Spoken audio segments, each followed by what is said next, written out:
Well, hello, Brutal Planet listeners. This is Joey here.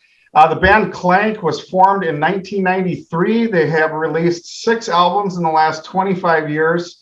And this Friday, January 21st, the band is releasing their 7th album, Between Unholy and Divine. And this evening, I have the privilege of chatting with Pat and Klank. Guys, thank you for joining us. Awesome. Thanks for having us. Hey, just one thing. This is actually Between Unholy and Divine is actually going to be our 10th release. Oh, is it really 10th? Technically. Right. They weren't all full length though, right? Second? It's not 10 full length albums though, right? No, the Downside remix was an EP. We released a couple scores also. Yeah, and the scores have like 20 something tracks on them, so that makes up the EPs. Yeah. Well, 10 then. So, but it's been how many years since the last one? Well, 2017 was Rise, which was the last actual.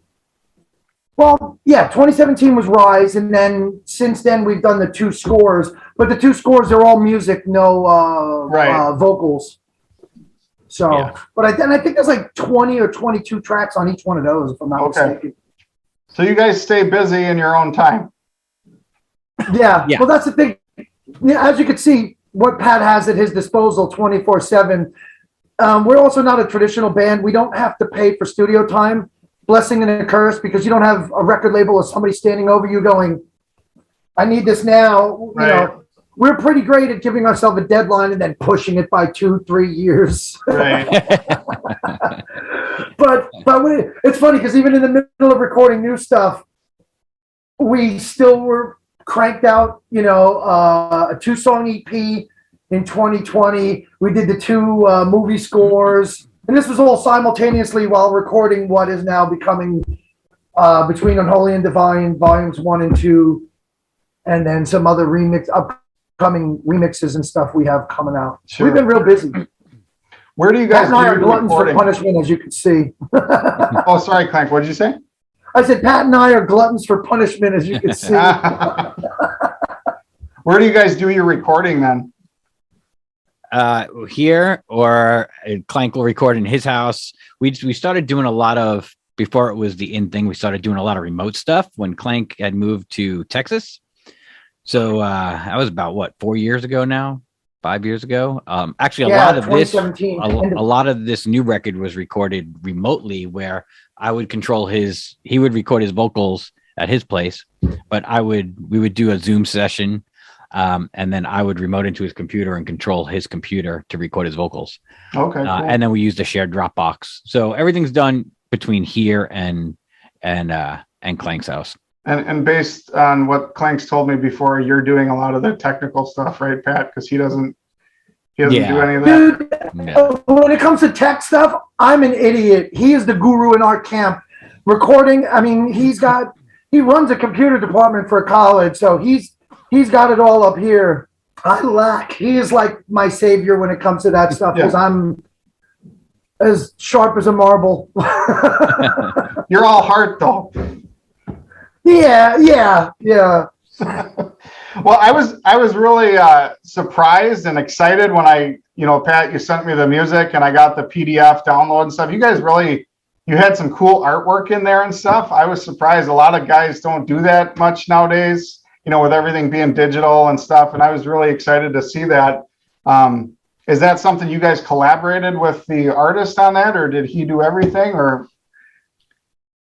Yeah, our artist is Anthony Herrera at Faceless Identity. He's been doing our art for a long time. He's a hella cool dude. He does our videos, everything. He's pretty much our art department. He's our guy.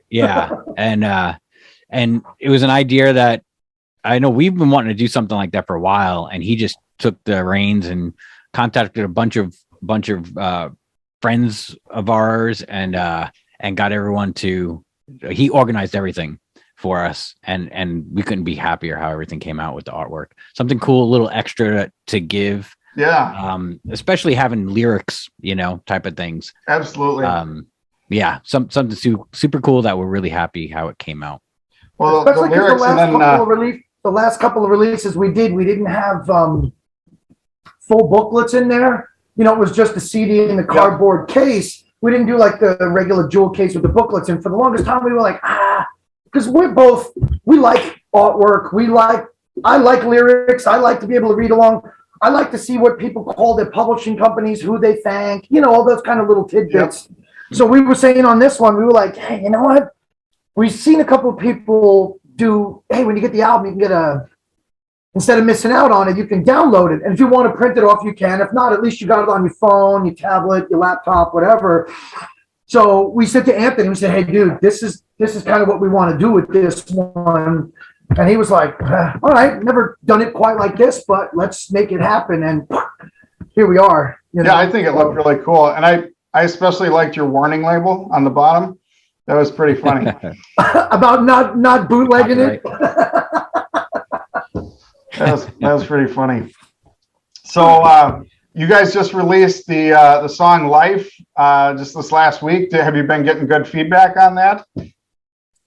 Yeah. Yeah, very good. Yeah. And the people that we've sent the full, like yourself, the full disc to have been getting really good feedback off. Yeah, I've played it several times since you sent it the other day, Pat. So awesome. Really good.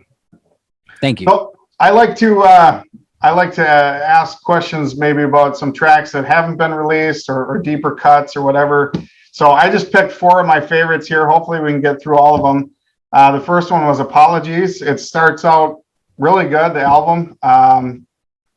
Is this a mass apology in general, or is it something more specific? Let's talk a little bit about the lyrics, and then if you guys want to add anything about the music or something, we can talk about that too. Well, the funny thing about that song is musically, that was written right after Still Suffering came out. I was still living in New York. I was living in Farmingdale. Pat was living. Oh, there goes my cat being a psycho. I was living about 10 minutes away from him. I was in the shower and I had the main of that song going through my head. So I remember standing there in a towel and I said, dude, I got this crazy idea. And he was like, well, as soon as you're ready, come on over. Came over his house and worked on it. And we had like in no time flat, the music was laid out and it was like, oh, cool. So every time I kept listening to it, I was coming up with vocals, melody lines, lyrics, and I hated everything. I'm my biggest critic. I'll do something and I'll be like, this is great. And then the next day I'm like, oh, what was wrong with me? You know, I'm like, Pat, I'm not feeling it, you know. And when we started going through all our hard drives and folders, because Pat's got like, you know, pretty much like for lack of a better description, like let's say like a bookcase full of like hard drives and stuff. He's got all kinds of like ideas and stuff we worked on over the years. And he said, oh man, he came across this and he goes, it's too bad you never was able to do anything with this. And I was like, yeah. You know, so he sent it through. I put it on my phone. I was driving because I was still living at the top of the mountain at the time. I was driving home that night, listening to it kind of on repeat, and the wheels started spinning in my head. This was 2017, by the way. And there's 2 scenic overlooks on the way up the mountain. I pulled over at the first one and I was in my phone with my notepad. And then I got to the top, you know, and I was singing what I had along with the music going over and over and over. And then as soon as I got to the top of the mountain, I pulled over one more time and I was like, oh, it's finished. I can't believe it. It's finished. Oh. So I got home and I texted him. I said, Pat, it's done. He goes, what's done? I'm like, the song. He goes, what song? I go, you know that freaking song? You said, too bad you never did anything with it. I'm like, I did something with it. So we ended up, you know, I think it was like the next day or 2 days later, I came back down to his house and we do our normal thing where he basically presses record on the mic. We set it all up and I go, this is what I'm hearing in my head. And I kind of do a sing through to him and I go, all right, picture background vocals here, this and that, maybe a little vocal effect here. And then, okay, he says, go ahead. So we went through, recorded it. And then it was just funny. He turns around in his chair and he's like, why couldn't you do that 25 years ago? I was like, I don't know. Right. Technically that song was supposed to be on Numb. Yeah. Yeah. It was, but you know what? Like fine wine, it can't be rushed, can't be served before it's time. So, And yes, basically it was like lyrically, as you get older, you see things differently. There's things in your life that you think are of major importance. And then as you get older, you kind of go over this cusp and you go, the things that seem to matter most, a lot of times don't matter as much. And the things that you kind of shrugged off are more important. And a lot of that had to do with, chip on my shoulder and just, and people, you butt heads with people like friends and acquaintances do. And sometimes you're like, I'm not apologizing to this guy. I'm not going to back down. So you lose friendships, you lose touch with people. And there was a lot of close friends I had that to that point, we hadn't spoken in many years. And it was wearing on me mentally. And I was thinking about it. And that's what popped into my head when I was driving up the mountain. And I was like, man, it's basically kind of like a blanket apology to people and instances in the past where I should have been a bigger man and a better person about it. And I didn't.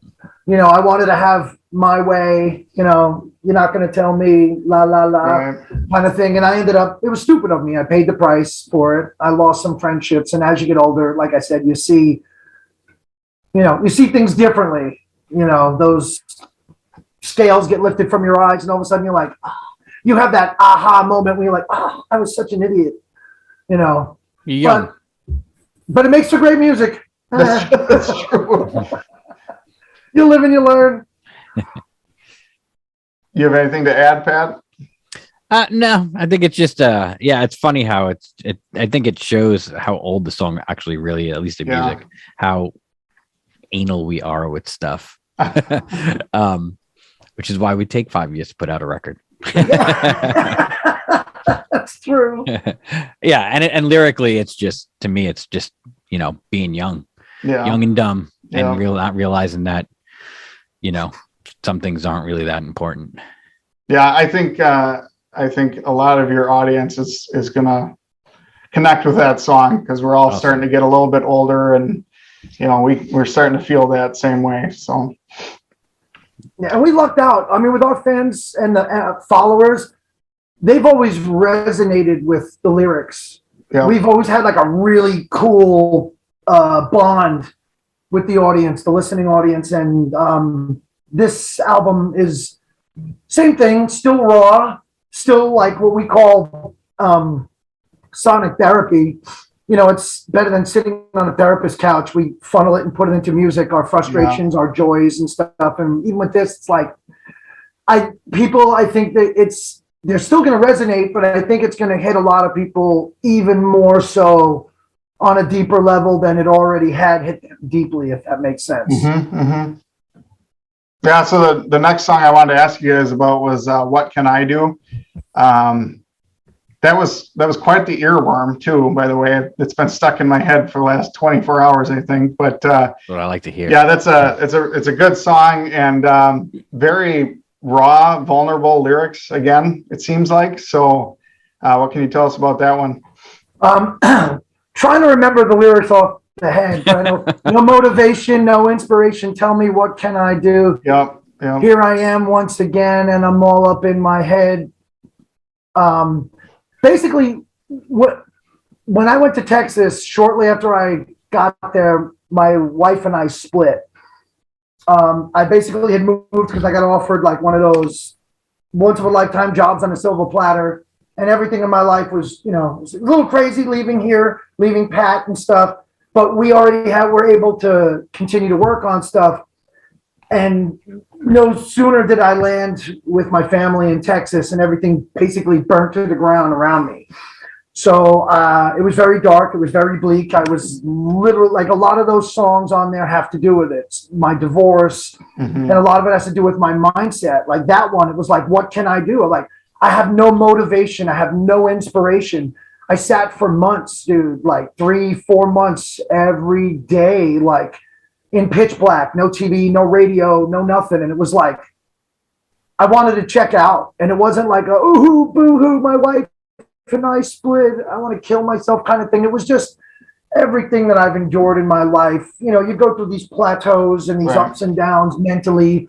you know, friends losing family, friends losing to suicide and stuff. And I was just like tapping out, like, man, like, I don't even know what to do anymore. Like, that's why if you read those lyrics and it talks about, like, you know, I don't want to pull the trigger, but don't know what else to do. Well, I was like, going to say that. I mean, this is heavy stuff.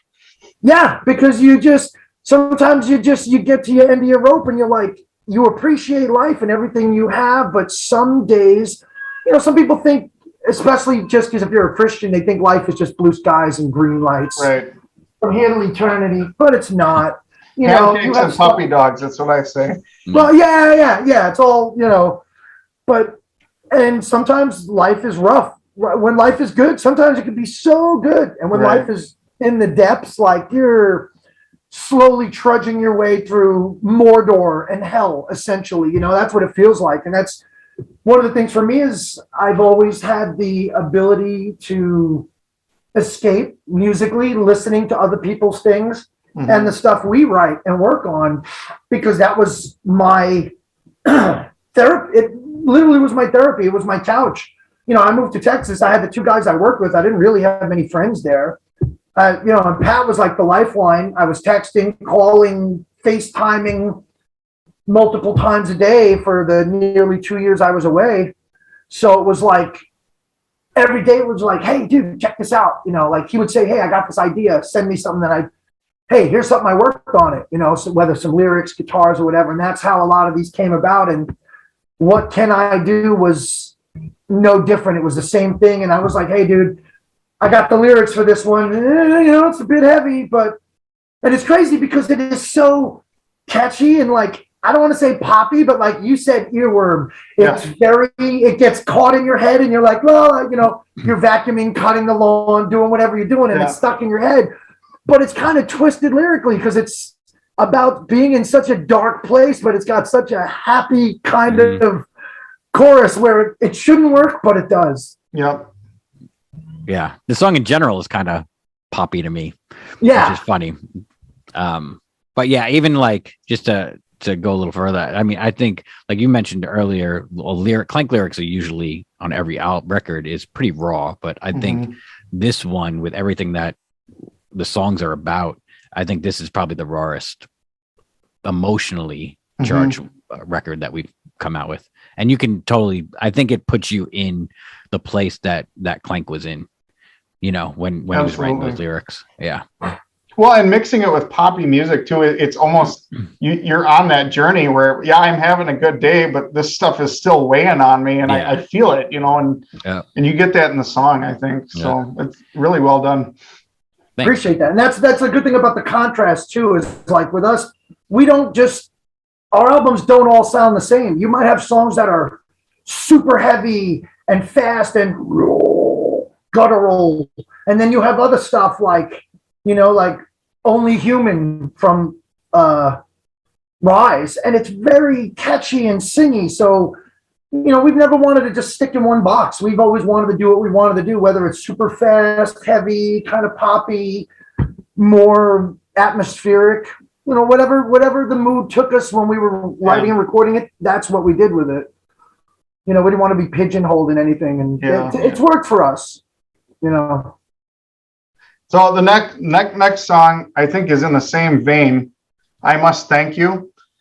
Again, pretty raw, transparent lyrics. Very good song. I really enjoy that one as well. So, am I right? Is this in the same? Yes, same mind frame? It is, and it's also kind of tongue in cheek.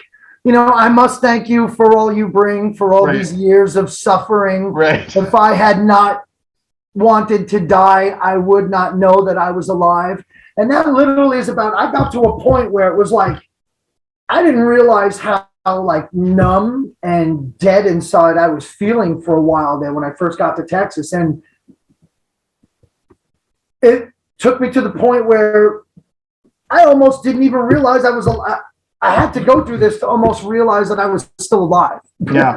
You know, and like I said, very raw, very, and the songs are like realistic, you know, every time I love that person walks away from me, and every time I trust, another knife is stuck in me. Yeah. You know, and it's very real. We've had lots of friends, not even just like in romantic ways, but general friends. You know, you friends, you trust people, they do you wrong, sometimes they do you dirty, and you're just kind of like metaphorically left bloody up against the ropes. And you're like, what the hell just happened? Like, you know, and that's pretty much, it's a tongue-in-cheek thanks. Yeah, like, yeah, thanks for what you did to me.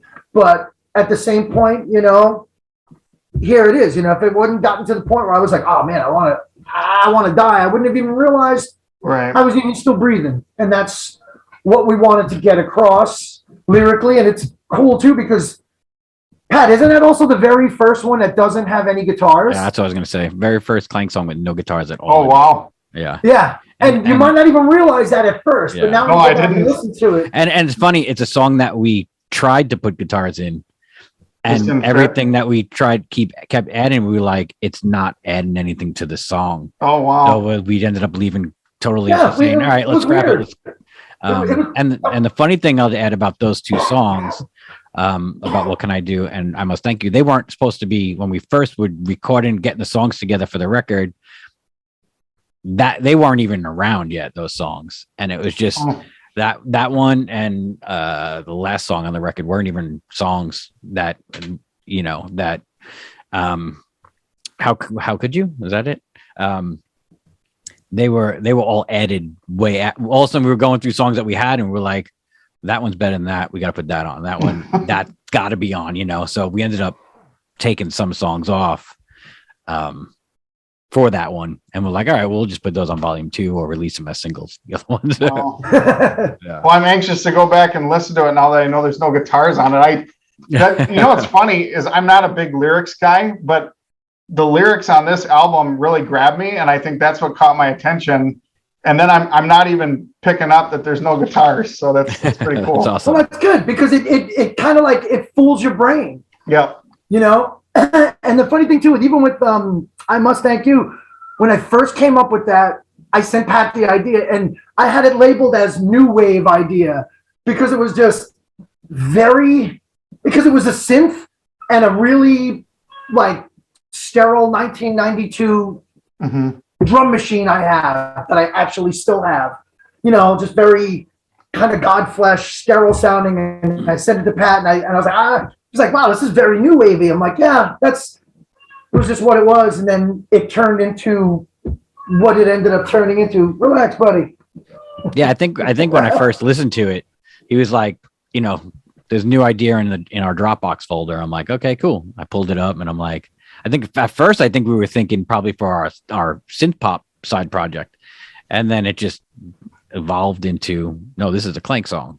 That's cool. It snowballed and turned into that. Right. And then we're like, all right, well, it's a Clank song, we need guitars. And then we're like, no, doesn't. Yeah, like you said, it's not like we didn't try. Everything was like, no, this just feels forced. It doesn't feel right. Yeah. And then it was funny because we were both like, maybe this, because we've always been, we do what the song calls for. And we both looked at each other and we were like, maybe this just isn't calling for it. And we were like, it was unanimous. The eyes have it. We said, yeah, no guitars. We're not even going to push it. And I think it came out really cool. Yeah, that's cool. Last one I want to ask you about. This one's my favorite one on the album overall. Between Unholy and Divine. That opening riff, I don't know who wrote that, but that is awesome. That was Mr. Klank Diolosa. Yeah. Of course. Funny thing about that song, that's another one of those ones that was it was written in Texas, right at the cusp when everything was boiling over after my separation. I was really, really pissed off one day. I woke up, I was just in a mood. At this point, I had started going to the gym every day at 4 in the morning with a friend of mine, and I had like the most aggressive playlist going, deadlifts, the whole nine, and I got back to my house, and it was like, I don't know, 7 o'clock in the morning my time, and I was just like in one of those moods, and I just fired up the studio stuff and set up like a very kind of like a Slayer-esque kind of drivey beat, and I was just pissy and aggro, and I just started playing, and all of a sudden it started coming out, dude, and I couldn't turn the faucet off. Like it just kept coming and coming and coming. And I remember I texted Pat, "Hey, dude, I came up with this idea. I'm gonna drop it down real quick and then I'll send it to you." Then I sent it to him, and then he sent me back and he goes, "Wow, that's a wrist burner." Like, just trying to play it. And then it was just like we went back and forth. And later on that day, he was like, "Hey, I threw some new ideas at lunch on that idea you sent me. Go pull it up, check it out." So I went back and forth, and then I remember just sitting and vibing to it and listening to it at the gym and walking the dog multiple times, and I was still going with that. I'm like, it's heavy. It's very pissed off. It's very aggro. I can't have anything too sugary on top about it. I'm like, you know what? I said, I'm not gonna, and it's weird because I can't pick a topic. You can't tell me, hey, write a song about life or whatever. I can't pick a subject matter and then go from it. It has to just pop into my head 9 times out of 10. The initial thing that hits the first time is what sticks and I run with. With this, it was like, that song is all about my mental health and the place I was at during that time frame. Like, it's so funny because I'm actually trying right now to find the lyrics I had for it, because I'm trying to remember. See, I hate this. I write the lyrics and then I can't while you're looking for that, you know what came to my mind when I heard it? So it brought me back to Still Suffering.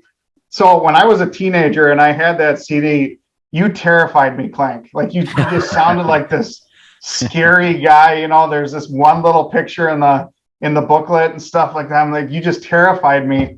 And then, now later in life, I'm chatting with you on social media and stuff. We're sharing keto recipes. You're like a fun uncle that I have. and then now I pop this song in and I'm like, yes, it's scary Clank again. So, yeah.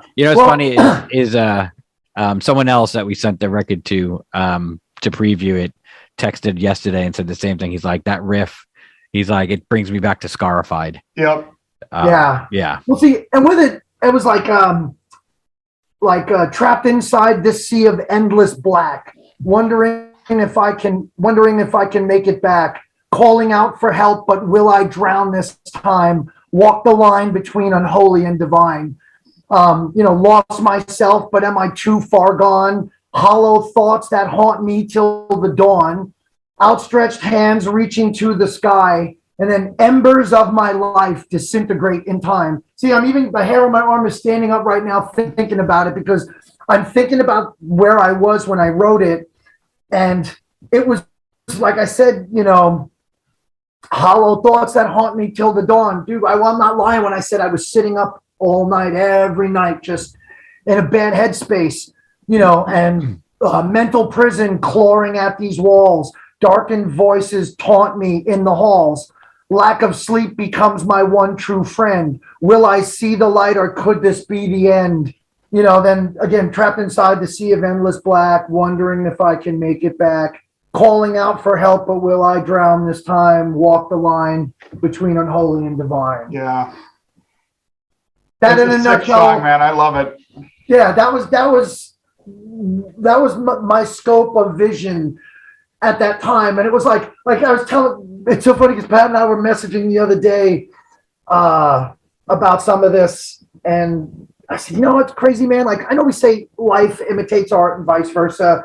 We've been very fortunate and lucky because whether the good or bad, we've able to spin the stuff in our life and, grind it up and put it into our music.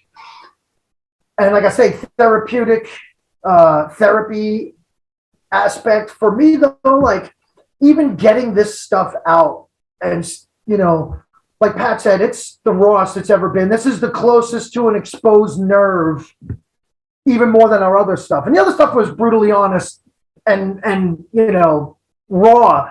But this just tilts the scales just a little bit more. Well, you're peeling down to a deeper layer. Oh yeah. And that's essentially inadvertently that's what a lot of the listeners, you know, they gravitate to, and they go, oh man, that one line in this song, or you know, this song, it hits me here. For me, like all the songs, they all hit a place, but this one, like I said the other day when Pat and I were going back and forth, we were like, dude, you know, at the end of the day, everything that we went through in that time period really royally sucked. You know, I just passed what should have been my 11th wedding anniversary and stuff, and it was like, thinking back on a lot of it, it was like, you know, I'm so glad I had the outlet that I could funnel my stuff with Pat and take what I was feeling, because as horrible and as crappy as it was at that time frame, the end result of it now that people can just pop up and listen to. And it's funny because most people are like, oh yeah, this is a cool song.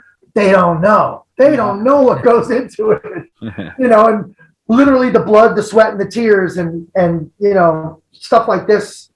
There was a lot of tears and a lot of emotion involved. And now, you know, I can smile about it and say, yeah, it definitely sucked enduring it. But, you know, like Pat and I always say, they're happy accidents. A lot of this stuff just lent itself to what became songs. It's therapeutic for other people too that might be going through something similar. You know, they can relate with it and it helps them get through. So yeah, exactly. We hear that a lot from people just with old songs. We've been fortunate in that respect. A lot of people we still get letters from people saying, dude, you guys say what I wanted to say, but I didn't know how to say it. Like you took a flashlight, you looked in my head, you saw what I wanted to say, and you said it for me. And you know, and for us, that's, you know, that's ultimate of compliments, because you're just writing what you think is cool for you. Right. You know, Pat works on something. He's like, this sounds good to me. You know, I listen. Oh yeah, this sounds cool.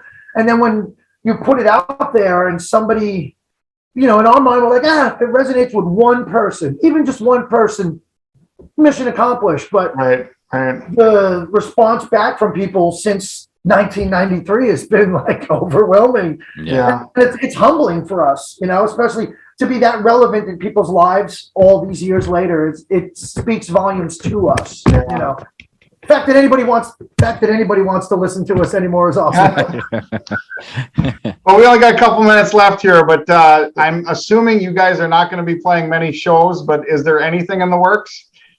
We'd love to. If somebody wants to fly us in. Yeah. When it comes to shows, now it's a matter of when it's safe to do it. We want to get back on stage, but we're not going to rush into it. Yeah. You know, if things can be done safely, so we're not at risk or anybody else is at risk, we're fine. But like Pat said, the biggest thing is nobody wants to pay. You know, there's people go, oh, I'd love for you to play. Hey, we'd love to play. You know, we flew into New York. We've done fly-in shows. Sure. Somebody wants to make it so we're not losing our shirts, because we're not in our 20s anymore. Right. You know, he's married with 3 kids. There's mortgages, car payments, life insurance. Yeah. You know, I'm in the same boat. I get it. Yeah. So we just have to make sure we still want to play, and we're totally willing to, but we can't make the sacrifices that we made in our 20s. We can't go into debt. We can't quit our jobs. There's too much to risk. Yeah. Well, hopefully if Furnace Fest or something like that happens again this year, maybe they can sign us up. Hey, if you know anybody there, drop them a line. Tell them your good friends Klank are more than willing to fly right in. I'll see what I can do. That's what I like to hear. You guys, where can listeners find merch and music and stuff like that? You got any plugins, things like that you want to, just as we wrap up here? clanknation.com. You can go there, and that'll get you to the music page, to our merch, all our merch stores, the Smoke Dog Productions merch t-shirt store, all the streaming sites. You know, we're everywhere. Yeah, Facebook, Instagram, you know, Klank on Facebook, Klank Nation on Instagram, Klank Nation on Twitter. Like Pat said, we're on all the streaming services. It doesn't matter which one you pull it up. But if you do go to our Bandcamp, which is, you know, bandcamp.com/Klank or Klank Nation, there's little individual tabs. So, and that's where anybody who buys the music can get if they happen to buy it through Apple or somebody else, they can still go to our website and get the artwork with the lyrics and stuff. Yeah. And it's worth it. Just buy the Buy the whole package, listeners. It's The whole shebanga banga. Only $7. Yeah. It's a steal. It's a steal. Well, there you go, Brutal Plant listeners. Between Unholy and Divine drops this Friday. It's an incredible album. Pick it up. Support Pat. Support Klank. And guys, thank you so much for doing this. Awesome. Thank Thank you for you. having us. Really appreciate it. Take care.